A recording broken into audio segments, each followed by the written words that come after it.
The topic of sentence elements is in process. Sentence elements का जो topic है वो जारी है। तो sentence elements में से हम जो discuss कर रहे हैं वो subject है। What is the subject? I have already explained it.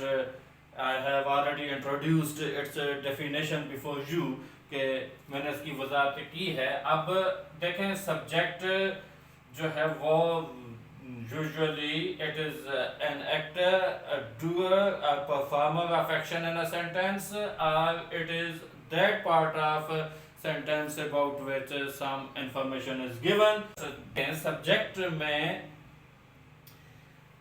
words किस तरह इस्तेमाल होते हैं, that is the point. कि words subject में कैसे इस्तेमाल करने हैं ये आपने समझना है। अब देखें वर्ड्स जो सेंटेंस के अंदर इस्तेमाल होते हैं ना, वो सब वर्ड्स क्या होते हैं, किससे ताल्लुक रखते हैं, पार्ट्स ऑफ स्पीच से। मुख्तलिफ पार्ट्स ऑफ स्पीच, मुख्तलिफ वर्ड्स जो डिफरेंट पार्ट्स ऑफ स्पीच से ताल्लुक रखते हैं वो सेंटेंस के अंदर इस्तेमाल होते हैं। और फिर वो किस रूप में इस्तेमाल होते हैं, किस शक्ल में इस्तेमाल होते हैं, वो subject, verb, object, complement and adverb के रूप में इस्तेमाल होते हैं। तो अब हमने जो सबसे पहले देखना है वो सब्जेक्ट के मतलब देखना है। सब्जेक्ट में वर्ड्स इस्तेमाल होते हैं। अब देखें जो वर्ड्स इस्तेमाल होते हैं वो जरूरी नहीं कि सब्जेक्ट के अंदर सिर्फ एक ही वर्ड इस्तेमाल हो, ठीक है। सब्जेक्ट के अंदर कितने वर्ड्स इस्तेमाल हो सकते हैं, देयर इज नो लिमिटेशन, ठीक है।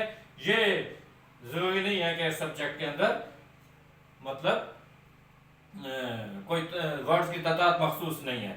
देखें फॉर एग्जांपल सब्जेक्ट में जो वर्ड्स इस्तेमाल होते हैं वो सिंगल वर्ड भी इस्तेमाल हो सकता है, सिंगल वर्ड, ठीक है, या फिर फ्रेज भी हो सकती है,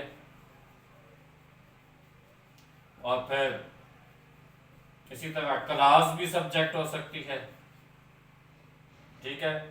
फॉर एग्जांपल सेंटेंस के अंदर सिंगल वर्ड कैसे इस्तेमाल होता है,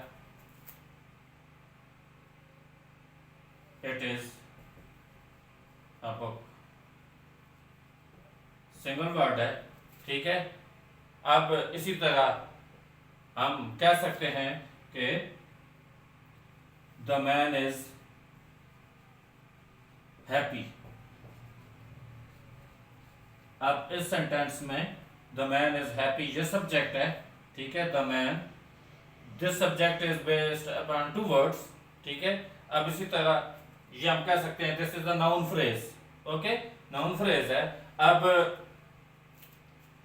एक सेंटेंस है for example reading English language is easy. अब इस सेंटेंस में क्या सब्जेक्ट है, इस सेंटेंस में रीडिंग इंग्लिश लैंग्वेज, यहां तक ये जो पार्ट ऑफ सेंटेंस है ये सब्जेक्ट है। This part of sentence is called subject, ठीक है। कि इंग्लिश पढ़ना, इंग्लिश लैंग्वेज पढ़ना, इंग्लिश ज़बान पढ़ना इज इजी, आसान है, ये इसके मीनिंग है। अब जहां तक लैंग्वेज तक ये this part of sentence is called subject, और ये जो है ऐसा ये प्रेडिकेट है।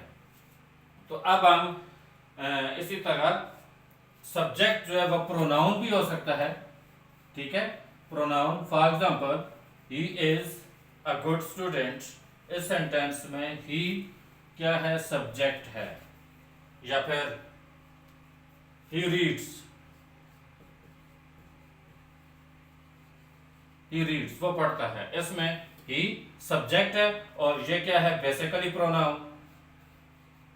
पार्ट्स ऑफ स्पीच के लिहाज से ही प्रोनाउन है, पार्ट्स ऑफ स्पीच में ही क्या है, प्रोनाउन। लेकिन इस सेंटेंस के अंदर ये सब्जेक्ट के तौर पे इस्तेमाल हो रहा है, तो फिर सेंटेंस के अंदर सब्जेक्ट है। सेंटेंस एलिमेंट्स के लिहाज से ये इस सेंटेंस में सब्जेक्ट। अब इस सेंटेंस के अंदर ये जो इसकी प्लेस है, इसकी जो जगह है ना सेंटेंस के अंदर, इस सेंटेंस के अंदर जो इसका फंक्शन है वो सब्जेक्ट का है। ठीक है, पार्ट्स ऑफ स्पीच के लिहाज से ही इज अ प्रोनाउन। ठीक है, और इस सेंटेंस के अंदर जो इस्तेमाल हुआ है ये सब्जेक्ट के तौर पे इस्तेमाल हुआ है, तो फिर हम कह सकते हैं कि सब्जेक्ट में मुख्तलिफ वर्ड्स इस्तेमाल होते हैं। ठीक है, और वो पार्ट्स ऑफ स्पीच से बिलोंग करते हैं, और फिर ये पार्ट्स ऑफ स्पीच जब सेंटेंस में इस्तेमाल होते हैं तो ये सब्जेक्ट के रूप में या मुख्तलिफ और सेंटेंस एलिमेंट्स के रूप में सामने आते हैं। तो this is enough for today.